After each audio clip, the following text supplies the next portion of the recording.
Now, there is a bit of quiet outside the home of rapper Kiernan AKA Forbes in Bryanston this morning. Yeah, that's right. Politicians and friends have been visiting his Joburg home to pay their respects throughout the weekend. The rapper was shot and killed on Friday night in Durban alongside his friend Tebello Motsoane.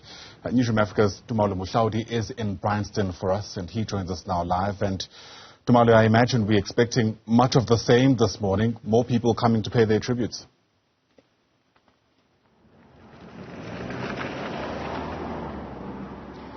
Well, Ayanda, that would be not a far stretch from what one would expect, but it is relatively quiet here.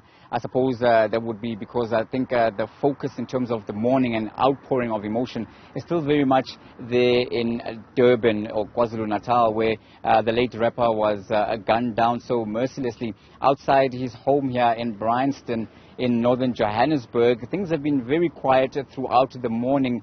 Nothing to suggest, of course, that AKA Kiernan Forbes, his stage name, AKA one of the most prolific artists in the hip-hop genre in South Africa and right across Africa, one might say, has passed on. So it's still very quiet. But that's not the scene on social media and across other media platforms. Tributes pouring in. We saw over the weekend as, of course, news of his passing filtering out across the country. We had politicians, including Gauteng's Premier and ANC heavy hitters like Fikile Mbalula and others coming out, as well as industry players, colleagues that AKA would have worked with, collaborated with, and known personally, coming out here to pay their respects. I think also the somber mood here, as of course the clouds are also grey in the sky, reflecting that, is also indicative of the family's request to be given space at this time of grieving and loss. They say that they want to basically have their privacy as they come to grips and to terms with the most tragic passing and violent passing of Kiernan Forbes. Yeah, and Tumaole, perhaps it's also worth taking us through some of the people we have been able to spot who came through to the Forbes family home there to pay their respects.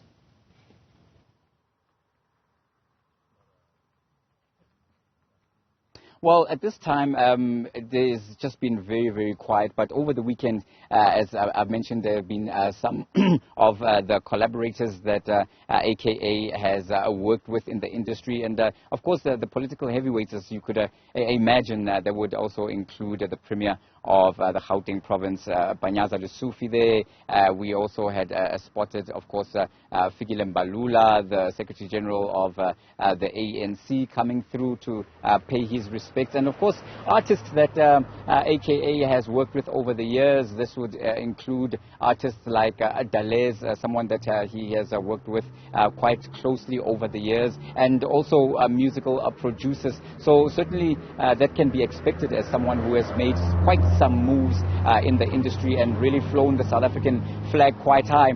Someone who's been described as a pioneer in terms of working collaboratively with artists from across the continent. AKA was known, of course, for collaborating with artists from West Africa, including artists like Burna Boy, and really trying to fly the flag high for South Africa in West Africa. So certainly a Pan-Africanist in his outlook, and also an artist who was very much aware that he was making an impact in the South African rap music genre, because we know that those who sell really do some vernacular rapping in indigenous South African languages, including Setswana, including isiZulu. And AKA in his own lyrics was someone who was saying that he's gone platinum, meaning that he sold over 50,000 units on several of his albums without having a vernac record. So he was certainly someone who could work with artists, vernac artists, but also make that impact in a market that's largely seen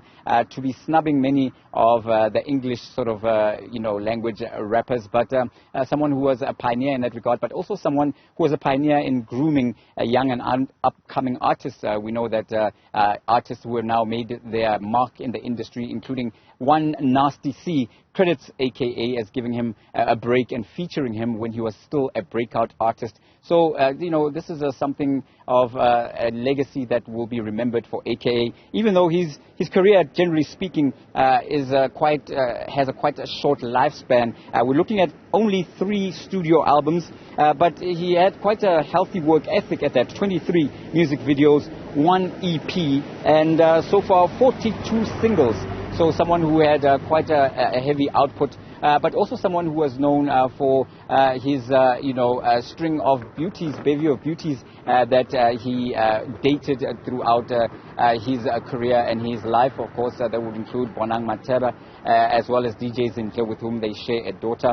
And this is something that the family has also alluded to, and also on social media, people pouring out their hearts, saying that he was a doting father, and obviously sending their condolences and saying that they want to make sure that they protect his daughter as much as possible. So that's the situation outside AKA's home right now. Tumaole live to us there from Bryanston. Tommy, once again, thanks very much indeed.